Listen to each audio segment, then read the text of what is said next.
السلام عليكم ورحمة الله وبركاته، حبايب قلبي اللي بيتابعوني من كل مكان. أتمنى يا رب تكونوا كلكم بخير.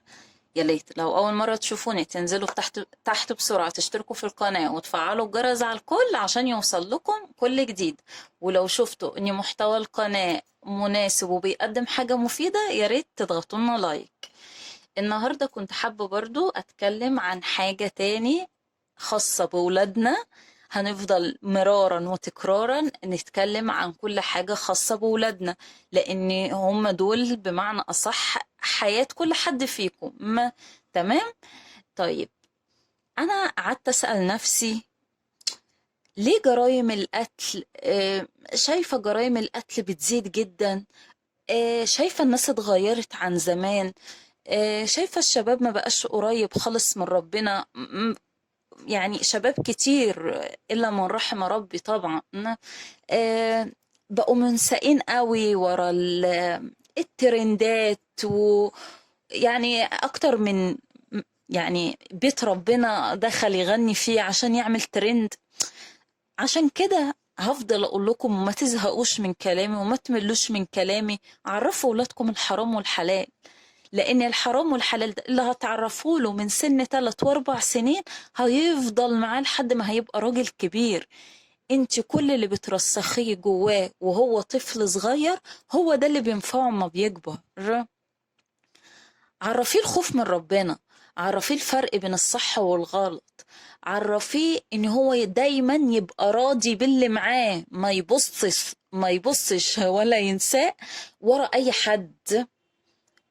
يعني المال ما يغرهوش، المناظر الكذابة ما تغرهوش.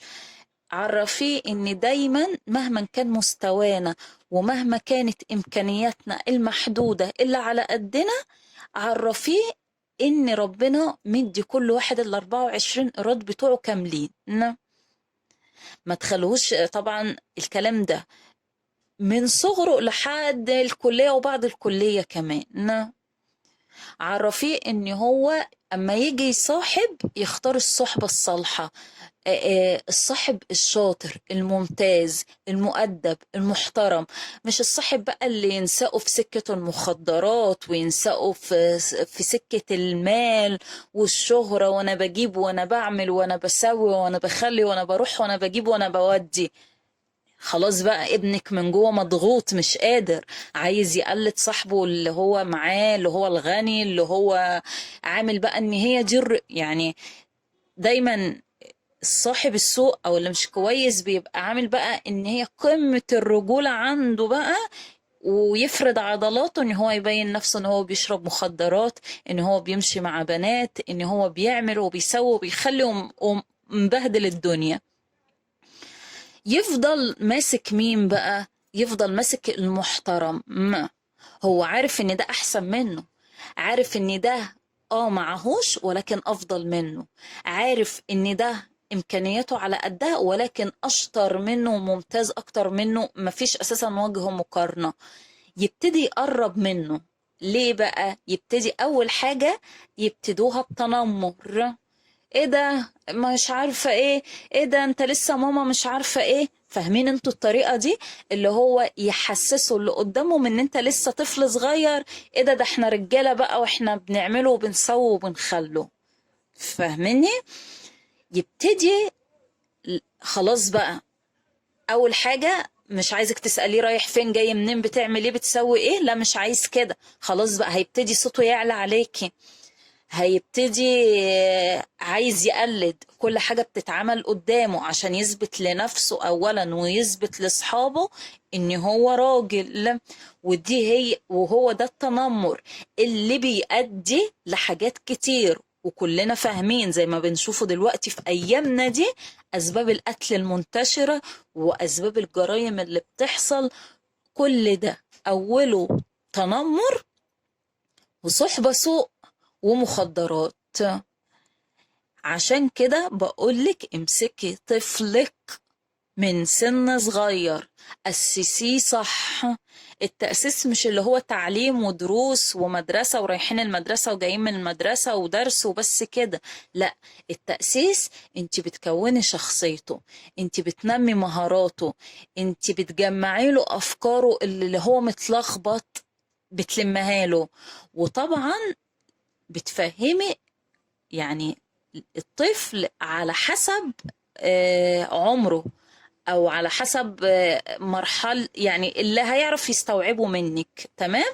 ودايما ده على حسب السن، هتبتدي تدرجي، تدخلي معلومات تدخلي معلومات تدخلي معلومات لحد ما بتكوني شخصيته، لحد ما بتكونيه من جوه انسان سوي، راضي عن نفسه، مقتنع بنفسه، عنده ثقة في نفسه، عنده إيمان بالله، عارف يفرق بين الصح والغلط، ما ينسقش ورا المظاهر. وفي حاجة تانية كنت حابة أتكلم عنها، ما سألتوش نفسكم ليه القتل كان زمان يا جماعة؟ احنا كنا بنسمع عن جرائم القتل دي يعني كل 3 4 سنين 5 سنين مرة، ونبقوا ايه ده، مش مصدقين مش مستوعبين ايه اللي حصل. لكن احنا كل يوم دلوقتي اما بنفتح الفيس بتشوفي جريمة قتل جديدة. ما سألتوش نفسكم ده سببه ايه؟ ممكن ناس كتيرة هتضحك عليا والله بجد، لكن انا شايفة ان لعبة بابجي دي من اكتر الالعاب اللي جرأت ولادنا على جرائم القتل. هتقولي لي ازاي؟ هقولك مفيش لعبة اللعبة دي كلها قايمة على ايه؟ قايمة على انك انت لازم تقتلي، لازم تخربي، لازم تبوظي الدنيا كلها عشان البقاء للأقوى بمعنى أصح. طبعا اللي بيلعب اللعبة ده فاهم اللي أنا بقوله ايه. لازم تدخلي تخربي بيوت وتهدمي قدامك وتبهدلي الدنيا، وهدفك الأساسي والوحيد هو القتل عشان انت تعيشي. لا، انا اتفرجت عن اللعبة دي، وتحسسي ان اللي بتضربيه ده تحس ان هو في الواقع، فبالتالي بياخد المعلومات دي يحس ان ايه، ان هو لو قتل في الطبيعة ده عادي، ما هو بيقتل كذا واحد في بابجي. اللي تقولي لي ليه وهو مش مستوعب، اقولك السن ده بيبقى عنده اختلاط للامور على بعض، ده مش عارف، هو خلاص اندمج في اللعبة قوي، حس بقى ده انا ما اعرفش ايه، وبيطلع مبسوط وفرحان قوي ان هو قتل كام فرد، ويبقى متعكنن بقى لو هو ما موتش الا فردين 3. والله يا جماعة اللي بقوله لكم ده هو الصح. فعلا اللعبة دي بتجرأ على القتل. الألعاب دي زي ما أنا بقول لكم مش معمولة كده وخلاص، الألعاب والحاجات دي معمولة الهدف. الحاجات دي معمولة حرب على الدول العربية وعلى الناس كلها. يعني ده حرب فكري، حرب نفسي. بيبقى قاعد بقى مضغوط وماسك اللعبة، وهو على فكرة انتوا لو تراقبوا ولادكم أو تراقبوا أي حد بيلعب اللعبة دي تحس ان هو مضغوط وقاعد متشنج كده واعصابه متوتره، تكلميه مش معاكي اساسا، هو فاقد الوعي، هو في حته تانية، هو بيقتل دلوقتي مش فاضي. الالعاب دي بتلعب على التفكير، على المستوى النفسي، على كل حاجه، بتدمر الانسان فعليا كبير وصغير. انا بشوف قدام عيني والله بجد أطفال ممكن 9 سنين و8 سنين وممكن أقل بيلعبوا بابجي، وإيه يعني، حريف في اللعبة، ويبقى مبسوط قوي بقى، ده أنا موتت مش عارفة كام فرد، ده أنا موتت 20، ده أنا موتت 30. تعالي بقى امسكي الطفل ده أما يتعارك مع صاحبه في المدرسة أو صاحبه اللي بيلعب معاه في الشارع، تعالي بقى شوفي كمية العنف اللي هتطلع من الطفل ده.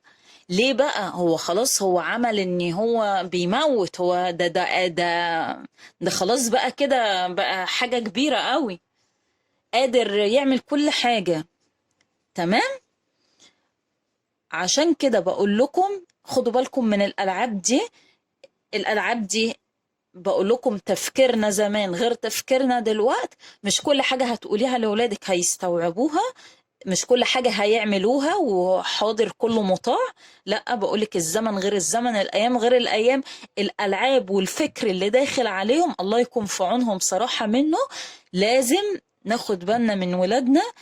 آه، اللعبة دي صراحة يعني من أكتر الألعاب، أكتر لعبة فيها القتل، تحس إن هو فعلا على الطبيعة.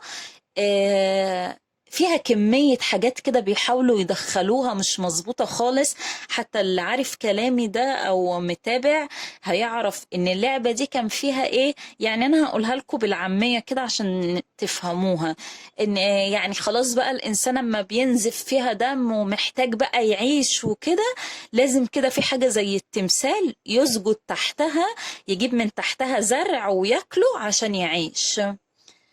انتوا فاهمين طريقة الفكرة عاملة ازاي؟ تحت تمثال او تحت صنم كده، ياكل من تحت رجله عشان يعيش. بس الازهر الشريف صراحة اتدخل على طول واتمنعت. اللي كان بيلعب بابجي من زمان عارف اللي انا بقوله ده. الحتة دي اتشالت خالص من اللعبة نفسها، لان الازهر الشريف عندنا ما سكتش ولا رضى بحاجة زي كده، ان انت هتسجد تحت. يعني لازم يسجد كده هو تحت تمثال ولا حاجة، يجيب من الشجر ده ياكله عشان يكمل ويعيش. ولكن احنا برضو الدور الديني عندنا ما سكتش، والازهر الشريف اتدخلت والحتة دي من اللعبة اتمنعت. ولكن انا دول يا جماعة، انا كلمتكم مرة عن ديزني والافكار اللي هي عاوزة تدخلها وتوصلها لولادنا، والمرة دي كلمتكم عن بابجي. دي ممكن اكتر حاجة ايه، اكتر الحاجات مشهورة. ولكن في ألعاب كتير قيسي على كده كتير أنا ما أعرفوش وانتي ما تعرفوش. الأطفال يعرفوها، الشباب يعرفوها، احنا كأمهات وأباء ما يعرفوش كمية الألعاب وكمية الحاجات اللي بتحاول تضغط على أولادنا، اللي بتحاول توصل لهم فكر مسمم، أفكار مسممة بياخد نتيجتها في الآخر الدولة والمجتمع والأب والأم هم اللي بيشيلوا العبء ده. طب ليه إحنا من البداية ما يبقاش عندنا فكر توعوي من الأول؟ ليه ما توعيش ابنك؟ ليه ما تعرفوش الصح من الغلط؟ ليه ما تحاوليش تفهميه الفرق بين الوهم اللي هو بيشوفه ده والحقيقة؟ هرجع أقول لكم مرارا وتكرارا: احتووا ولادكم، طبطبوا عليهم، قربوا من ولادكم. ما تستنوش لا قدر الله بعد ما الكارثة بتحصل أو بعد ما الطفل ينحرف. ما هو إيه، ما هي البداية الشباب دي إيه؟ ما هو كان طفل بس اتساب لحد ما وصل في سكة مش هتعرفي توقفيه وقتها، مش هتعرفي توقفيه ولا تسيطري عليه. هو دلوقتي طفل عجينة شكليه في ايدك، بتدخلي له كل حاجة، بتصححي له المعلومات اللي عنده، بتصححي له الأخطاء اللي هو متلخبط. جاوبي عليه دايما، جاوبي عليه، قربي منه، فهميه بطريقة ان انا مش قاعدة بلقنك درس ان هو انت لازم تفهم اللي انا بقوله لك ولازم تنفذه بالحرف الواحد. لا، تندي تجيبها له في صورة حكاية، في صورة قصة، قربي بكل الوسائل. كل طفل انت كأم وأب عارفين مدخل ابنكم أو بنتكم ايه. ما تخلوش حد يستولى على أولادكم. أسسوا ولادكم صح عشان ما ترجعوش تندموا لا قدر الله، لا قدر الله يا رب. ربنا يحفظ ولادنا وولادكم جميعا.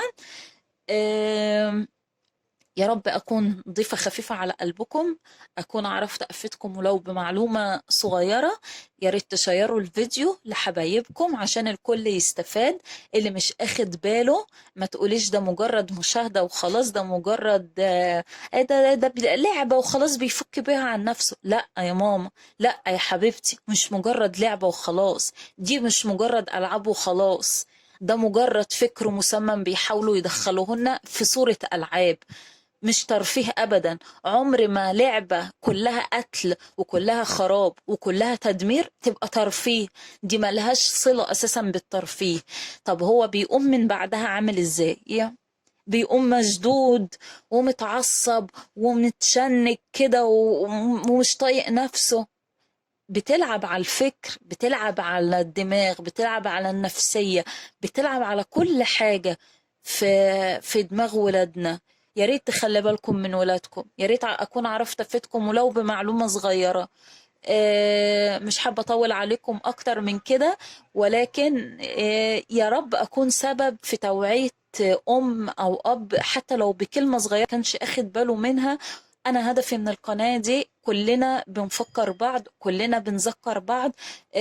كل اللي عنده معلومة بيقولها، لعل وعسى تبقى سبب لقرب من لقربنا من ربنا، تبقى سبب في ان ربنا يشيل من عننا مثلا سيئة ويحط مكانها حسنة. اتمنى يا رب اكون فدتكم. والسلام عليكم ورحمة الله وبركاته. باي باي.